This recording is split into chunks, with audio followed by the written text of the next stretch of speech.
go back to the phone lines. We'll talk to Ben in Regina, Saskatchewan, listening on Sirius XM 131. Hi, Ben. Hey, Hank. Thanks for taking my call. Pleasure. So if I can ask two questions really quickly. The first is we're about to go meet with a group of Mormons who have been kind of visiting us door to door, and we managed to get them to actually keep coming back. One of the questions that came up was they were saying, so Psalm 82:6, I have said you are gods, you're all sons of the Most High. And these Mormons are just using it to justify their theology on the fact that we're all like little gods that we're going to become eventually like God. And the question I had was actually, what is God meaning by this, and how can I explain the proper meaning through Scripture? Sure. Well, remember that words and phrases in Scripture are not univocal, they're equivocal. They take on the meaning that the context allows them to have.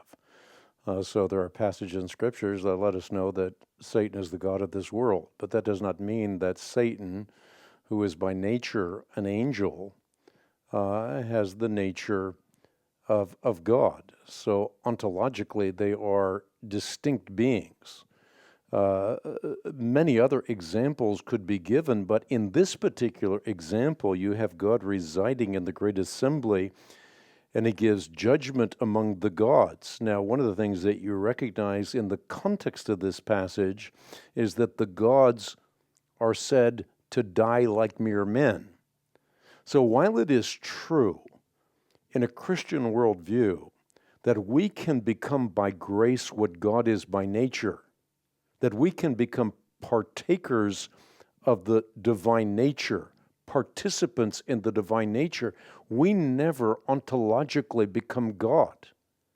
In fact, in a Christian worldview, God is ineffable. He is unknowable.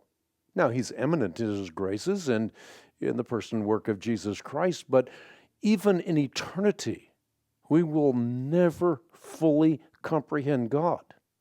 Now, this is distinctly different from the Mormon idea that God was a mere man, and he worked himself up to being a God. And what God has done, at least the storyline, the narrative in Mormonism is, you can do. He became a God, you can become a God. He rules his planet, you can rule your own planet. So this is a distinctly different idea of who God is. So the real issue is not the words used in Psalm 82, but the meaning that Mormons pour into their own concept of God. They've made God in the image of a human being. Now, we never do that. Because even in incarnation, Jesus Christ, though he emptied himself, he's never divested of a single attribute of divinity.